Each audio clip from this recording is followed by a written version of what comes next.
Welcome to the Breakaway Show. Today we have a very special guest, Nic Tartaglia. Nic is a co-founder of the New Gen Mindset, and he develops theoretical work on behavioral economics, which he then channels into his books, which one is called, and you sent me it, so I have read it, The Intelligent Millennial, Time to Optimize Our Collaboration and Millennial Economics, Structuring Economic Consciousness in Individuals, which is the one that I've read. Very big fan of your work, Nic. Love it. Today we are going to talk about what will happen if we have a Democratic administration that pushes socialist policies like Kamala Harris in office. And of course, we got Mr. David Cate. I'm very excited to get into this conversation. Thank you, Nic. Sure, gentlemen. Nice to be here. And we're excited to explore all of this because obviously we're in an election season and we'd love to understand better what the different parties offer when it comes down to true economics, meaning what actually impacts individuals on a daily basis. First, let me approach it this way. The foundation of what makes an economic system work is human activity. Humans themselves make a system operate. Without that primary input of human activity, there's no such thing as a foundational or societal economy. Economics is still, in reality, whether you're eating food or you're pursuing wood to make a fire, that's still an economic activity. You're using resources to produce some sort of other form of energy, but that action is economics. But now when you have to apply it to an economic system, you need people out there to produce and create value for others. And this is what allows resources to flow. But the issue is it has to come from the individual. It has to come from your willingness to provide more value to others. And by thus, you then create a flow of resources back to yourself in some other form. I provide you with labor, you give me cash. There is an exchange there that occurs. The issue becomes when you then have to start putting some sort of authoritative or centralized system that is more administrative by nature in the mix, and you start creating a disruption. You then need to pay for that system to exist, and then the system itself is political. It's not playing an economic game, it's playing a political game. So politics is a disruptive force to an economic system because its intention is not to produce value, it's to gain votes, popularity, and maintain its power. That's the very foundation of what most political systems do. So right now in America, you guys, this is coming from a Canadian. So I live in Montreal, Canada. America seems to be very in a pinnacle moment where you have two primary parties now, where you have Trump and then you have the new non-elected leader Kamala Harris with her crazy VP selection. And honestly, if you guys, or if America kind of goes down a Kamala route, I see you guys becoming more of a Canada in terms of socialism, where you believe that somehow big government spending money that it doesn't actually have, that comes from us to begin with as people, that somehow that is going to produce a better outcome from America. And already there, we're at some sort of problem because the very foundation of people's understanding of economics is already flawed because they think that the economy is bestowed by the government rather than bestowed by nature. It's up to us to make something of it rather than depend on government to make it for you. Because that's where you fuel socialism, communism, and fascism and welfarism. It's just a bunch of unproductive, dependent people who need a big government to feed them. But in reality, if you have that, who's actually producing everything that's making the resources flow? Nobody anymore. Then that's when you need government to control the means of exchange and everything else because there's no one else doing it.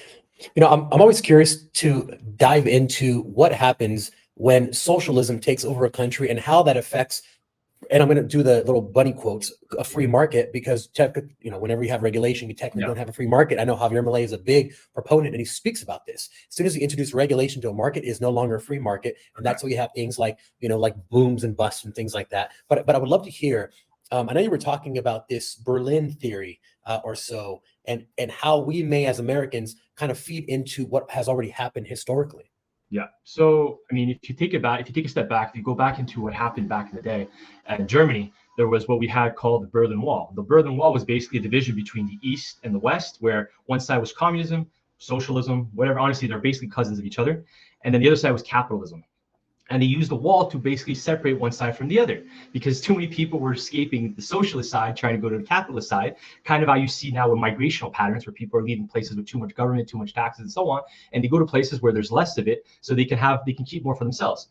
And so the thesis I have, which is called the Berlin Wall thesis, I think is coming to the West more than anything, especially North America, where you may not necessarily get an exact civil war in America, but what I think will happen is you will get an actual separation of ideologies. Well, you have states that will basically separate itself from the union to say, I no longer want to hold federal responsibility for the debt and for all this insanity you guys are imposing on my people. We will separate and we will kind of create this division where people will be able to actually escape to a pure, more free market state versus a more socialist side or a communist side. Now, the key for people to understand the difference between socialism and communism is think of like a father and a mother. The overburdening love of a mother that's abusive is more like socialism, and the abusive father who's overbearing and direct in your face is more like communism. Canada is very socialist because we're passive aggressive in our nature, but we very much like big government. Look at China. China is communist, but it's very directed in your face. So America is now going towards more socialist direction where it's very passive aggressive and it's all about feelings and taking care of people. And I think America is going to start seeing this divide more and more. And even if Trump wins, honestly, there's even a possibility that it happens because America has become so divided ideologically, and these problems are so rooted into the primary foundations of the West, from education to banking to academics to politics, that it's not a simple little solution where we're electing someone that's going to solve everything. I think you're going to see a real divide culturally, and that's going to eventually clash again. Yeah, that makes a lot of sense, honestly. To get maybe into even more details, we know one of the most important topics for voters in November is the actual price of goods, specifically like groceries, gas, rent, mortgage. What can actually impact that? Is there a possibility to lower that? Or are you going to have to somehow increase people's wages to see less essentially suffering that people feel from these things being so much higher up now? So the key to understanding, let's start off with first price wages increases. The first thing we need to understand when it comes to that variable is the fact that it's actually a solution to a problem that causes the same solution to continue.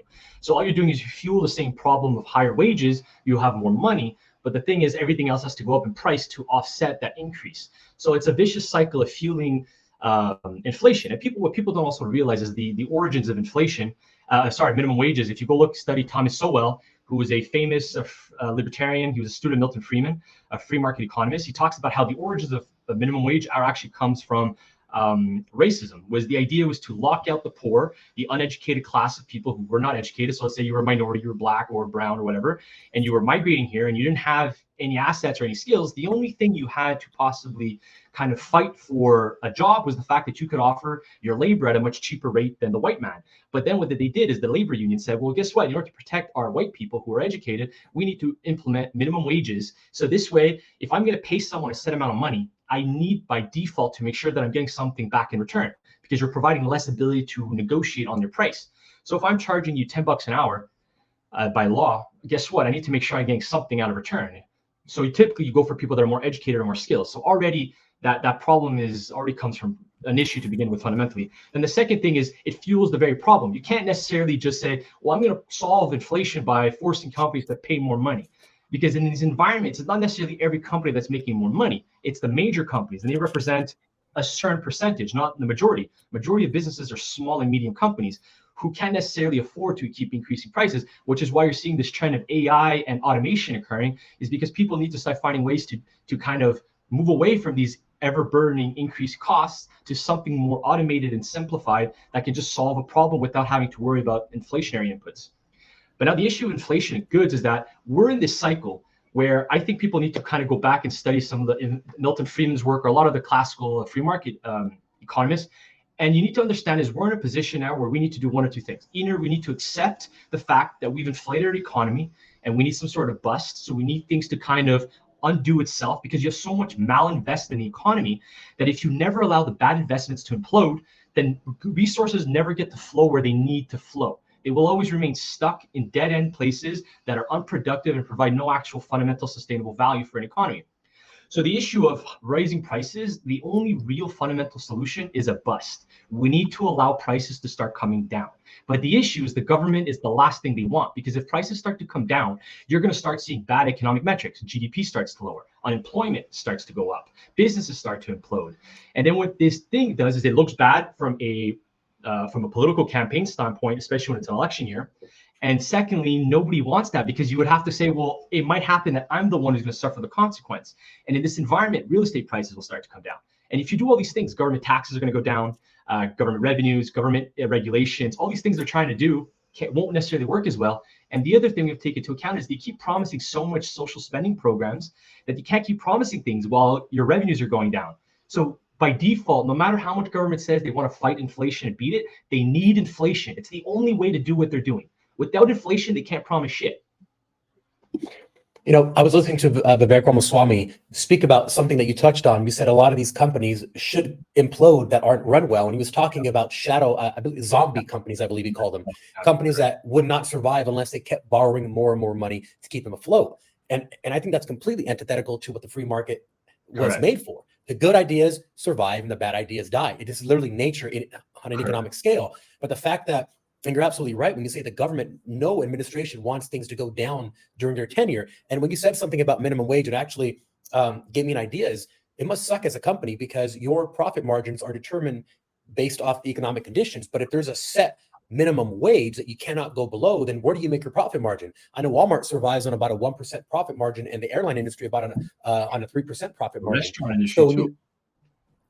yeah, absolutely. So in a situation where you can't pay anyone less, where do you make more growth from? You try to have to find ways. To me, I mean, I don't know. You're the expert on here, but I don't understand how any CEO would love a higher minimum wage. No, well, that's the thing is you're forcing companies that instead of be creative to actually add value to the marketplace, the companies then have to get creative internally and say, well, we're going to spend more time, money, and resources to figure out ways to MacGyver our operational costs in order to offset these rising costs in employees. But not every operation or business has the ability to necessarily do that. And that's assuming we have only wages as the input that's going up. What if you have everything else going up? What if all your primary inputs? What if you're using metals? What if your manufacturing is going up? What if oil is going up? What if your rent is going up? Like, what if utilities are going up? All these things are going up. Okay, well, like there's only so much room I have to play with what I have in terms of costs. So we're really forcing companies to just do something that they can't necessarily do. If a company can pay more, let it pay more. If it can't, it can't. And at the same time, we have to forget that these minimum wages punishes the very people that we're trying to help, the poor. But the poor can't compete when minimum wages keep going up, because if I'm charging you $20 an hour, guess what? I'm most likely a university student that wants some more experience. If I'm poor and I'm broke, I'm on the street, the only thing I can offer you is maybe $5 an hour. At $5 an hour, yeah, you can hire me. I'm willing to play the game. I'm willing to do something. At least they can start building some experience. But right now, all we've done is priced out a whole segment of people that cannot work, that will never be able to work, because the condition for that price to be earned is for them to have experience in an education, which they don't have. So we're in this loop right now where people are arguing about these problems that are just not about solutions that are just the primary input to the problem we've already had.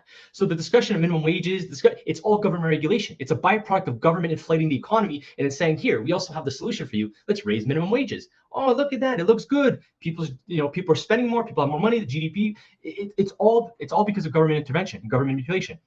We've completely deviated from the natural cycles of boom and bust. Going back to what you were saying about zombie businesses, right? These are businesses that only get to thrive because interest rates collapse to zero. So now they can borrow way cheaper money to reach much cheaper debt or refinance, and it keeps going and going and going. But in reality, what we need is booms and busts. You need cycles of an economy. You need to let bad investments bust. You need to let bad business explode, because this way people start realizing this did wrong, this did good. This was bad, this was good. Let's keep doing what's good. Let's learn mistakes from the bad. But because we keep evading these problems, the market and the economy never gets to learn. And if you don't learn, it's like consciousness or a child or a human being. Mistakes is what allows you to grow and evolve. Without that primary input, the economy remains stagnant and eventually just collapses. And this is why in Canada, for example, it's a perfect example. We have a productivity crisis, literally. And the solution is always the same thing. Well, we need government. We need more government spending, more government. But all we're doing is fueling the very problem that got us to this place. Because instead of saying we are the solution as individuals, working to create a better environment for ourselves and our family and our friends, we say, well, guess what? I'm just going to delegate the task to the government who are playing politics, and then saying, well, let's hope they solve the problem. By no means, historically, in any economic system throughout humankind, can we say that is fundamentally what's always solved their problem. It's not. It's always been us as individuals. And this is what made America so fucking powerful and insane. But even America seems to be forgetting its roots. And that's the scary part. And me as a Canadian, we kind of say all the time, we depend on America to kind of create a fire to wake us Canadians up. But if you guys are going to keep falling, then we're screwed too. Yeah, so I just wanted to pedal on something right there. So you said that the solution essentially to this is to a boom bust scenario. What do you say to experts and economists who say that, for example, they issued threats in 2008 if we don't bail these companies out, that there's going to be a collapse, like a U.S. collapse in the market, and then 72 hours later there's going to be an international collapse? Are these illegitimate threats that they're issuing, or no? What do you think? No, I don't think it's an illegitimate risk factor. I think it's a real factor, because the fact that all we've kept doing is kicking the bottle down the road until eventually it explodes in your face. But this goes back to what Milton Friedman says. We either need to say as a population, as a culture, it says, if for the sake of our children, our friends, our family, and our loved ones and their children, if we don't want them to burden the mass problems that we're going to give them, we need to start burdening the problem now and accept the voluntary voluntarily the problem's coming our way. Or we keep kicking the can down the road until eventually you can no longer manipulate the economy like they're doing, and then to distort this reality. And then the next generation or our children or even ourselves and our family and our friends ones have to deal with all this chaos. And the thing about them is they're using fear, and they're using the fact that this is how they have to play the game. Remember, most of these economists and these government experts, they're centralized agents. Their perspective of the marketplace is, how do we keep things inflating? How do we keep getting money in government pockets? And from government, let's look from purely from a banking expert standpoint. If the economy starts to implode, the whole banks are fucked.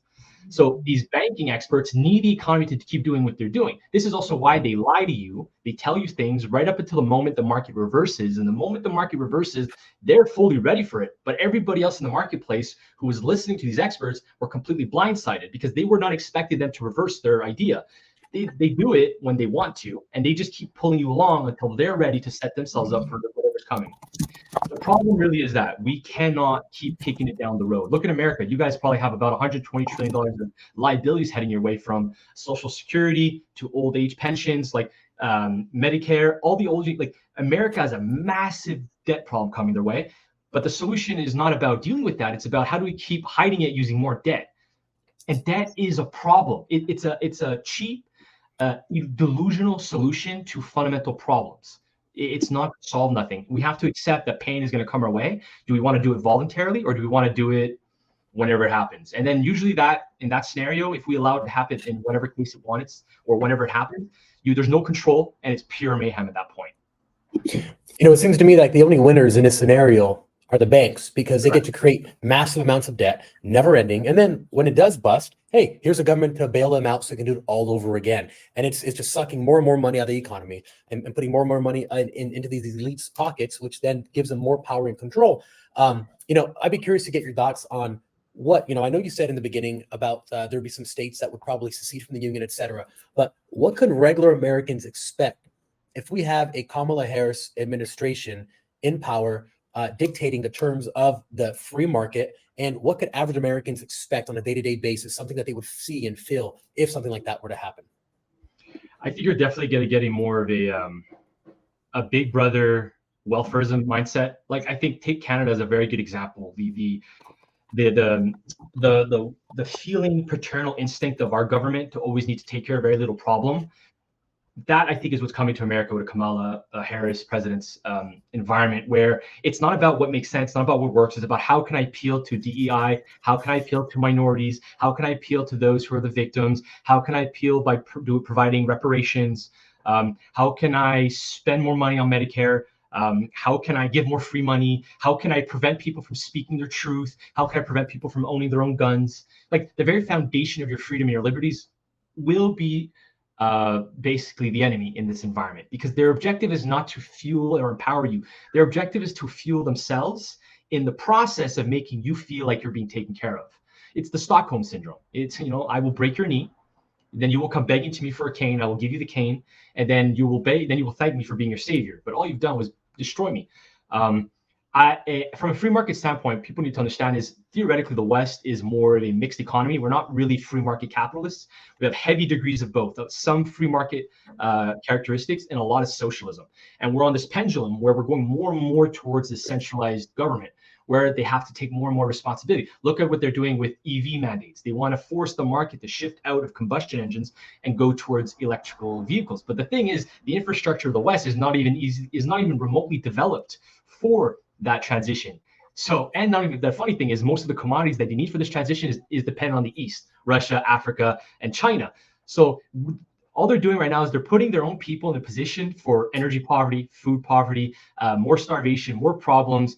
And at the end of the day, your socioeconomic conditions are regressing, and they will only continue to regress under this type of government, because they think they are the solution, rather than say, no, I'm not the solution. Let me get out of your way and let me give you the space to do what's right for you and your family. So that's kind of, and I think also you're going to see is potentially a central bank centralization. So the Federal Reserve may potentially become a scapegoat as an excuse for what's happening in the economy. And this is an ideal dream of communism. Karl Marx talked about this. Is where the Federal Reserve gets usurped and centralized under the government, and the government now has way more direct control over the money supply.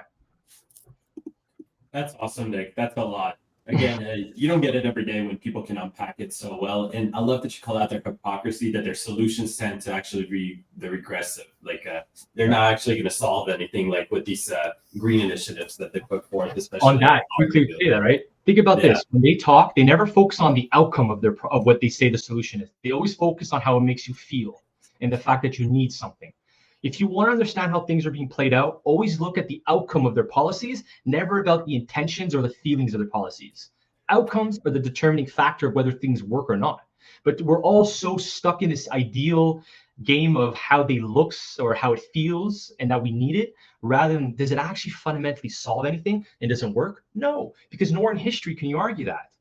But we don't focus on those things. That's incredible. And I hope anyone listening has taken a lot out of this conversation. There's a lot to unpack. Go back, listen to it again, because you're going to find nuggets that you didn't hear the first time. Make sure you follow Nic on social media. And Nic, what's your social media handle for anyone who wants to follow you? On Instagram is Nic Tartaglia, C, there's no K. And then you can also follow us on our YouTube, New Gen Mindset podcast. That's amazing. And we are going to have you back on a lot to unpack things happening in the market, because I think it's a great way to combine what's happening politically and economically so people can really make sense of it in their everyday life going forward. So thank you so much for being on, Nic. Appreciate it.